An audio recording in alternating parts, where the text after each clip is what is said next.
यह कहानी उन लड़कियों की है जो अपने जीवन के कुछ अनुभवों को हम सभी के साथ शेयर करने की कोशिश की है, या फिर हम यूं कहें कि इस कहानी में उन्होंने महिलाओं के अनछुए पहलुओं का जिक्र किया है। आमतौर पर ऐसी बातें हर महिला अपने अंदर दबा कर रखती है। मुझे इस बात की खुशी है कि उन्होंने सब कुछ अपने अंदर दबा कर नहीं रखा और वह खुलकर लोगों के सामने आई। उनकी इस कहानी में एक ईमानदारी दिखती है। बातों ही बातों में उस लड़की ने उन मुद्दों का जिक्र किया जिनको आमतौर पर कोई नोटिस ही नहीं करता। यह मुद्दे बहुत जरूरी है हमारे समाज के लिए और हमारी आने वाली पीढ़ी के लिए। अगर हम नहीं बदल सकते तो इस समाज से हम अपेक्षा भी नहीं कर सकते कि वह बदले। आगे की कहानी आप स्वयं अनुभव कर सकते हैं। यह एक ऐसी लड़की की सच्चाई है जिसने जीवन भर संघर्ष ही किया, जिसने अपनी जिंदगी को सफल बनाने के लिए अपने आप से, समाज से झगड़ा किया। रामपुर वह शहर है जहां पर उस लड़की का जन्म हुआ था। उसका नाम बड़े प्यार से राधा, काल्पनिक नाम, रखा गया था, पर कोई नहीं जानता था कि लड़की अपनी किस्मत में क्या लेकर आई है। जब वह 2 साल की हुई तो कोई भी बात को समझा नहीं करती थी और उसकी माँ हर दिन उस लड़की में परिवर्तन देखा करती थी। वह छोटी सी बच्ची के मुंह से माँ शब्द सुनने के लिए तरस जाया करती थी, पर उसकी माँ को यह नहीं पता था कि उसकी लड़की में कुछ कमी है। एक दिन अचानक से उस लड़की को दौरे पड़े और वह जमीन में लोटने लगी। यह देखकर उसकी माँ घबरा गई और भागकर डॉक्टर के पास ले गई। डॉक्टर ने चेक किया पर उस लड़की की परेशानी को समझ नहीं पाया और दूसरे डॉक्टर के पास भेज दिया। इसी तरह उसकी माँ ने कई डॉक्टर के पास जाकर अपनी बेटी का इलाज कराने की कोशिश की। सभी डॉक्टर यह बात समझ नहीं पाए कि बेटी को हुआ क्या है। वह लड़की बोल नहीं पाती थी, ना कुछ समझ पाती थी। माँ बड़ी परेशान हो गई थी। बेचारी घर घर में बर्तन मांजकर और इडली की दुकान लगाकर अपने बेटी का इलाज कराया करती थी, क्योंकि उसका पति निकम्मा था, कोई कामकाज नहीं किया करता था। माँ ने हिम्मत नहीं हारी और फिर डॉक्टर के पास ले गई। डॉक्टर बोला, आपकी लड़की पागल है, इसे पागल खाने में भेज दो। माँ गुस्सा कर बोली, डॉक्टर साहब मेरी लड़की पागल नहीं है, और फिर वह वहाँ से घर चली आई।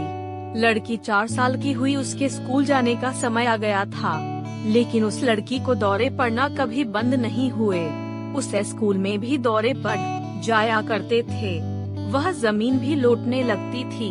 कभी कभी जब वह अपने दिमाग पर काबू नहीं कर पाती थी, उसे अंदर से कई प्रकार की तकलीफ होती थी। उसे स्कूल के बच्चे हमेशा परेशान करते थे। सीधी साधी भोली भाली सी लड़की, उसे क्या पता था कि उसके दिमाग में परेशानी है। एक दिन स्कूल की टीचर ने उसकी माँ को बुलाई, बोली आपकी लड़की तो पागलों जैसी हरकतें करती है।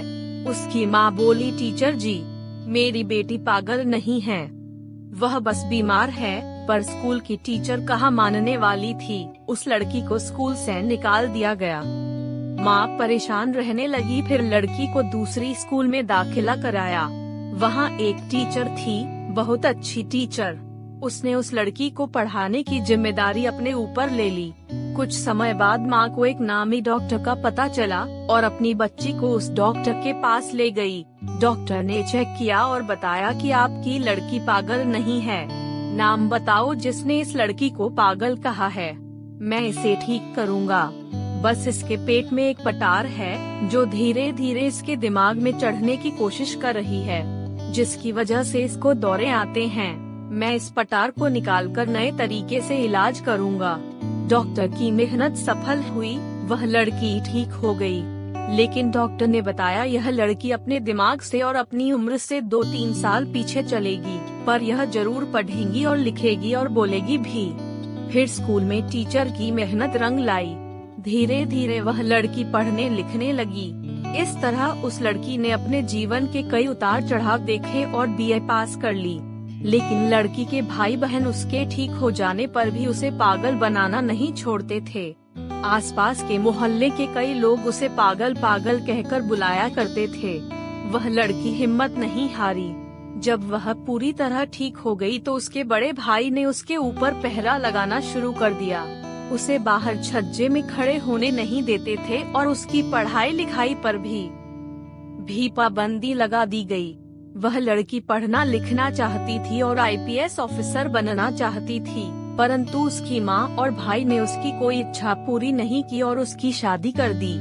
शादी होने के बाद भी उसके ससुराल में उसके सास ससुर ने उसे आगे पढ़ने लिखने नहीं दिया। घर की जिम्मेदारियों का बोझ उस पर डाल दिए। वह लड़की अपनी इच्छाओं को मारकर अंदर ही अंदर घुटती चली गई। उस समय टेलीफोन का जमाना था, इसलिए वो चाहकर भी इंटरनेट में पढ़ाई नहीं कर पाती थी, और जब मोबाइल का जमाना आया तब तक उसकी पढ़ने लिखने की उम्र निकल चुकी थी।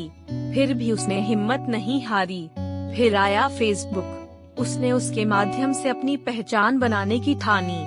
उसे कविता, शायरी, लेख लिखने का काफी शौक था।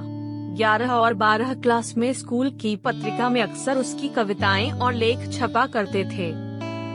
इसी में वह खुश हो जाया करती थी। लेकिन शादी के बाद उसकी इच्छा दफन होकर रह गई थी। फेसबुक के माध्यम से उसने अपनी कविताओं और अपने विचारों को लोगों के सामने रखा, जिसमें उसको बड़ा मान सम्मान मिलने लगा था। अब मैं आप लोगों से सवाल करता हूँ, ना जाने उसके जैसे कितनी हजारों लड़कियाँ हैं जो अपनी इच्छाओं को पारिवारिक मजबूरी या आर्थिक मजबूरी के कारण दबा दिया करती हैं। क्या लड़कियों की इच्छाओं का कोई वजूद नहीं होता है? क्या लड़की की इच्छा का इस तरह अंत किया जाना ठीक है? इस कहानी को सुनने के बाद मन में यह विचार उत्पन्न होता है कि लड़का और लड़की में कोई भेद नहीं होना चाहिए। दोनों को पढ़ने लिखने की आज़ादी होनी चाहिए।